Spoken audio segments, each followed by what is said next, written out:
একটা বড় সাইজের তালকে কিভাবে ছাড়িয়ে তাল থেকে কিভাবে রস বার করা হয় সেটাই তোমাদের সাথে শেয়ার করব। নমস্কার বন্ধুরা, কেমন আছো সবাই? আশা করবো যে যেখান থেকে আমার এই ভিডিওটা দেখছো সবাই সুস্থ এবং ভালো আছো। আর আমিও তোমাদের ভালোবাসো আশীর্বাদে মোটামুটি ভালোই আছি। সবার প্রথমে দেখো, তাল থেকে আমি তালের এই যে এটা ছাড়িয়ে নিলাম। এবার আমি একে একে তালের গায়ে থেকে তালের খোসাটা ছাড়িয়ে নেব। অনেকে ছাল বলে, আবার অনেকে খোসাও বলে, যে যেটা বলতে পারো। আর দেখো আমি কিভাবে তালের খোসাটা ছাড়িয়ে নিচ্ছি। প্রথমে এরকম একটুখানি মুখ থেকে টানতে হবে, টেনে খোসা ধরে টানলে পরপর ছালটা ছাড়িয়ে যাবে, চলে আসবে। আর যতটা চেষ্টা করা যায় হালকা করে টানার, তাহলে পুরো তালের শ্বাসটা বেরিয়ে আসবে না।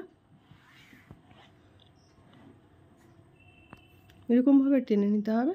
আর বন্ধুরা, তোমরা যারা এখনও অবধি আমার এই চ্যানেলটাকে সাবস্ক্রাইব করো না, তারা অবশ্যই এটা সাবস্ক্রাইব করে দিও।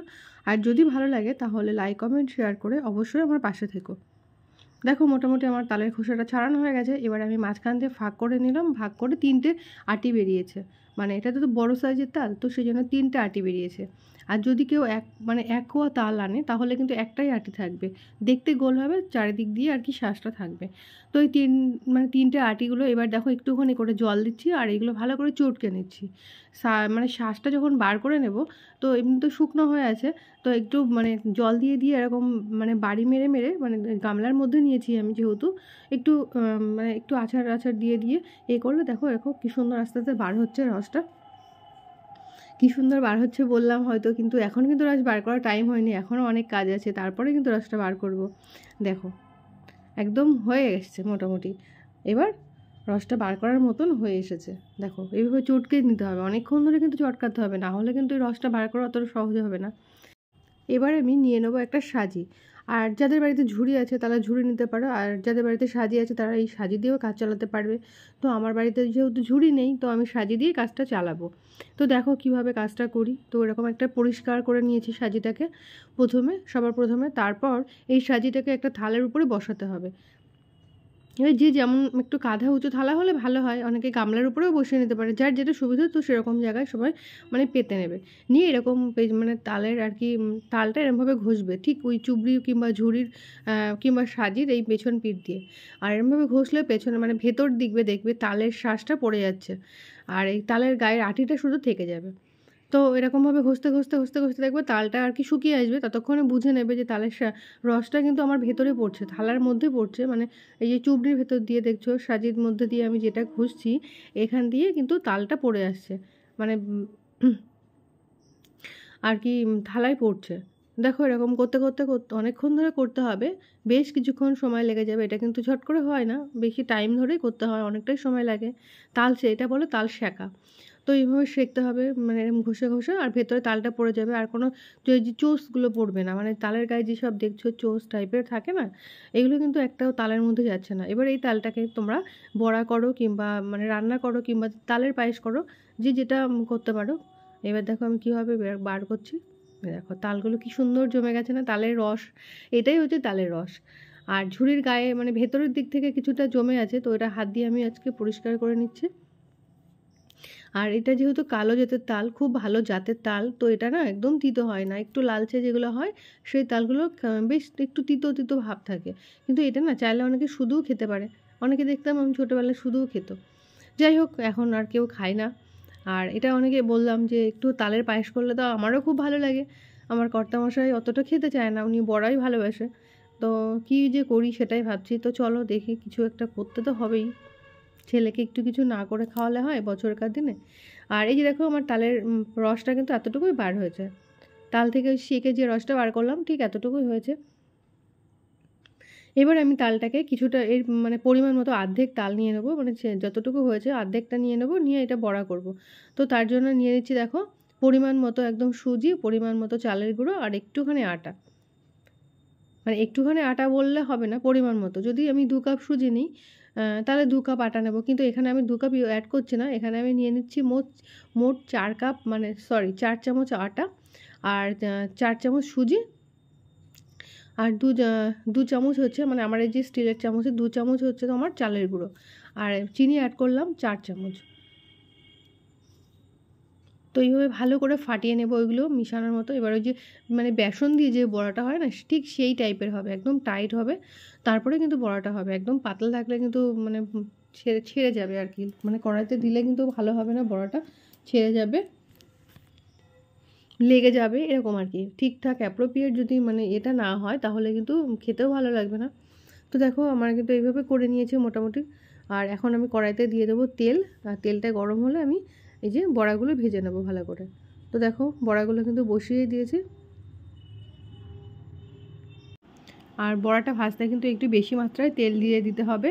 অল্প তেল হলে কিন্তু বড়াটা ভালো করে ভাজা হবে না, যেহেতু সাদা তেলে ভাজাটাই বেটার। কিন্তু আমার বড়াগুলো আজকে কি হয়েছে বলো তো, একটু বেশ বড় বড় হয়ে গেছে, মানে একদম যতটুকু ছোট ছোট করলে বেশি ভালো লাগতো, কিন্তু আমার বড়াটা একটু বেশি বড় হয়ে গেছে।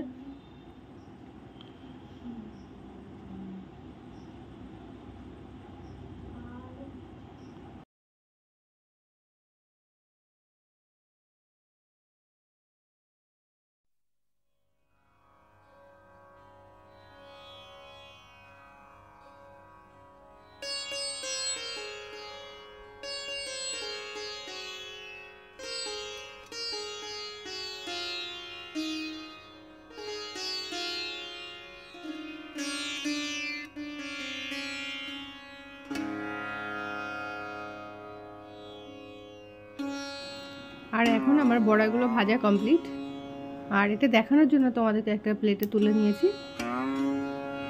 তো দেখো বড়াগুলো কিন্তু বললাম আগেই যে একটু বেশি মোটা মোটা হয়ে গেছে, কিন্তু খেতে বেশ ভালোই হয়েছিল, খুব একটা খারাপ হয়নি। আর যেহেতু মিষ্টিটা আমরা একটু কম খাই, আর একটু মিষ্টি দিলে ভালো হতো। তো তোমরা দেখো এখানে কি কি আমাদের বাজার করা হয়েছে। আর এখন দেখো আজকে আমরা কি বাজার করে এনেছি। আর আমরা গেছিলাম মোড়ে, একটা মানে এখানে একটা ওপেন হয়েছে মোড় বলে একটা শপ, তো সেখানে গেছিলাম মানে বাজার করতে। তো বাজার থেকে নিয়ে এসেছি, দেখো এটা হচ্ছে লাল চিড়ে, সাদা না, এটা চিড়েটা কিন্তু একটু লালচে হয়, আর এটা বেশ টেস্টিও খেতে, লাল চিড়া এটা। আর এটা হচ্ছে মারিগোল্ড, ব্রিটানিয়া মারিগোল্ড বিস্কিট। আর এটা হচ্ছে ম্যাগি, দুষ্টুকে স্কুলে দেবো, ওই যে ভেজ আটা, মানে আটা ম্যাগি আর কি। আর এখানে হচ্ছে এই যে আমুল গোল্ড দুধ আর কি, তোকে একটু পিডিয়াশিয়ার গুলে দিই, তো দুধ দিয়ে কর্নফ্লেক্স দিই। আর এখানে আছে দুটো লাভ বাইট কেক আর কি, দুটো লাভ বাইট। আর এখানে দেখো আছে ডার্ক চকলেট, আর এখানেও একটা কেক আছে, টিফিনে দিতে হয় কখনো কখনো। আর এখানে আছে দেখো দুটো দুধ। তো আমরা আজকে মানে তাল রান্না করব, তো তার জন্য দুধ কিনে এনেছি দুটো, এটা হচ্ছে তালের জন্য, আর ওটা হচ্ছে দুষ্টুকে স্কুলে দেওয়ার জন্য। আর এখানে আছে দেখো মধু, এটা হচ্ছে যে সাফোলা হানি। তো দেখে মনে হচ্ছে আমি বলছি কি করতে নিয়েছো, শ্যাম্পুর কোটোর মতন দেখতে, মানে পুরো শ্যাম্পুর মতো মনে হচ্ছে, কিন্তু এটা সাফোলা হানি, এটা হচ্ছে মধু। আর লেখাটা উল্টো দেওয়া আছে, এটা হচ্ছে মুখের দিকে এরকম, আর উল্টো করে এরকমভাবে দিয়েছে, সেই জন্য এরকমভাবে সাজিয়েছি, দেখো উল্টো হয়ে গেছে দেখতে। আর এটা হচ্ছে একটা আমুল কুল কিনেছিলাম। আর এটা হলো কিটক্যাট ডার্ক, মানে ডার্ক কিটক্যাট আর কি। তো ওর বাবা বললো ডার্কগুলো নেওয়াই ভালো, ডার্কটা খাক, তো সেই জন্য এটা নিয়েছি। আর এটা হচ্ছে দই রেড কাউয়ের, এই দেখো এটা হচ্ছে রেড কাউয়ের দইটা, খুব ভালো দইটা। আর এখানে আছে একটা আমুল বাটার, তো আমার ছেলেকে একটু ডালের সাথে বাটার দিলে ও এগুলো ভালোবাসে খেতে, সেই জন্য আর কি আমুল বাটারটা রাখি ঘরে। আর খিচুড়ি, গরম গরম খিচুড়ির সাথেও একটু বাটার মিশিয়ে দিলে ও খেয়ে নেয়। তো আজকে এইটুকুই বাজারঘাট করা হয়েছে। আর দেখো এখন দুধটাকে জাল দিচ্ছি। আর এই দুধটা হচ্ছে মানে প্যাকেট দুধই ছিল, এক প্যাকেট ছিল। তো তার থেকে সকালে দুষ্টুকে একটু মানে ছেলেকে একটু দিয়েছিলাম পিডিয়াশিওর বানিয়ে, আর যেটুকু দুধ ছিল দুধটুকু জ্বালিয়ে রাখছি। এবার ওই পায়েসটুকু দিয়ে ঘোটা হবে, মানে তালের পায়েস আর কি করা হবে। তো তার জন্য দুধটাকে ভালো করে ফুটিয়ে নিচ্ছি। আর ওই মানে তালটুকু ফ্রিজে রেখেছিলাম, মানে কালকে রাত্রে যেহেতু করেছিলাম, আর এই তালটুকু ফ্রিজে রেখেছিলাম বললাম আগে থেকে। আর আমার একটু পাতলা করে করব আর কি, তালটা যেহেতু পরে পরে জ্বালানো হবে, তো সেই জন্য একটু পাতলা করে করব, যেহেতু দুধটা একটু ওই জন্য বেশি দিয়েছি। আর দেখো এই যে তালটাও এবার দিয়ে দিচ্ছি, তালটা দেওয়ার পরে দেখো কীভাবে ফুটছে, একটু হালকা হালকা থাকলে অনেকক্ষণ ধরে বারবার ফুটতে ফুটতে আস্তে আস্তে ওটা আবার গাঢ় হয়ে যায়। আর দেখো আজকে দুপুরবেলা আবার সকালে এনেছি মাছ বাজার থেকে, এই যে চিংড়ি মাছ, বেশ চিংড়ি মাছ একদম পুরো জ্যান্ত ছিল। তো আর কাটার সময় একটু লবণ মাখিয়ে বাইরে রেখেছিলাম সাজির তলায় করে, একদম মানে ওগুলো মানে নাড়াচাড়া বন্ধ হয়ে যায়, তারপরে গিয়ে কেটে নিয়ে আসলাম। না হলে না খুব ভয় লাগে আমার যেগুলো কাটতে, শিঙি মাছগুলো তো কাটা মারে না ভীষণ, আর জ্যান্ত স্লিপ কাটে।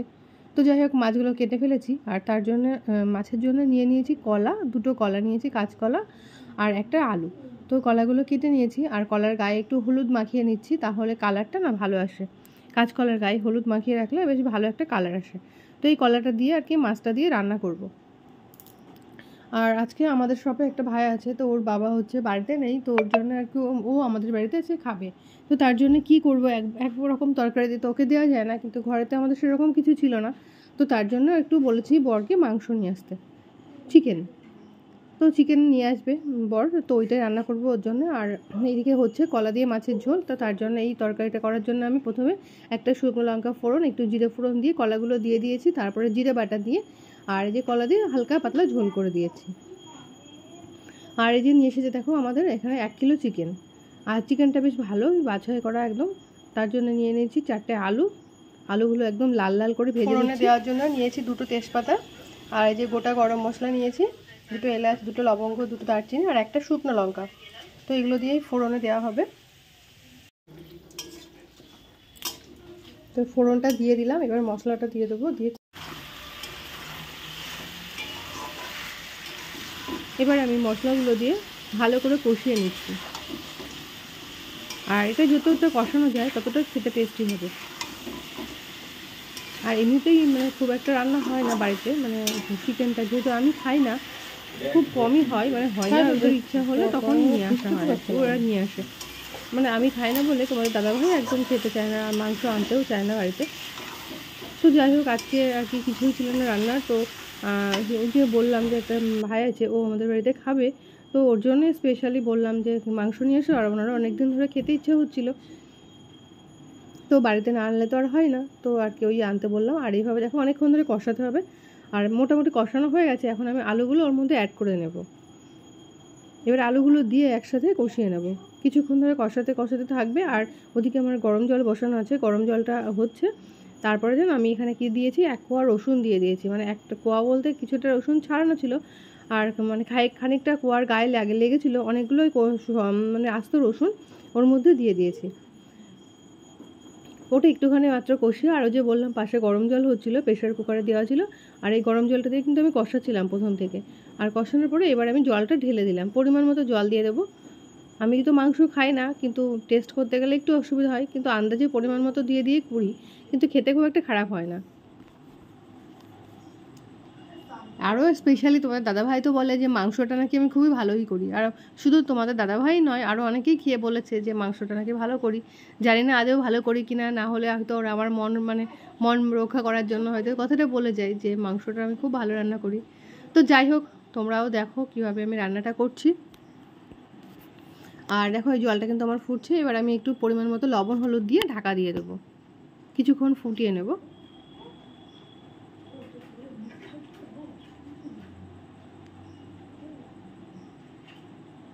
আর দেখো এবার কিন্তু ঢাকনাটা তুলে আর একটু নাড়াচাড়া করে দেখছিলাম যে কতটা মানে ঝোল আছে।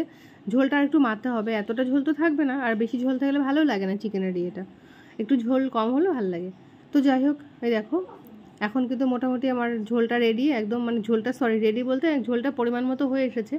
আর ঝোল কমালে খাবে কি করে না, এবার তো এইটুকুই রাখবো, আর ঝোল কমাবো না। তো এটা হচ্ছে আমার আজকের মাংস রান্না। তো বন্ধুরা, আজকের ভিডিওটা তোমাদের কেমন লাগলো অবশ্যই কমেন্ট করে জানিও। ততক্ষণ তোমরা সবাই খুব ভালো থেকো, সুস্থ থেকো, সাবধানে থেকো। আবার দেখা হচ্ছে অন্য ভিডিওতে। আজকের মতো এইটুকুই, টাটা, বাই বাই।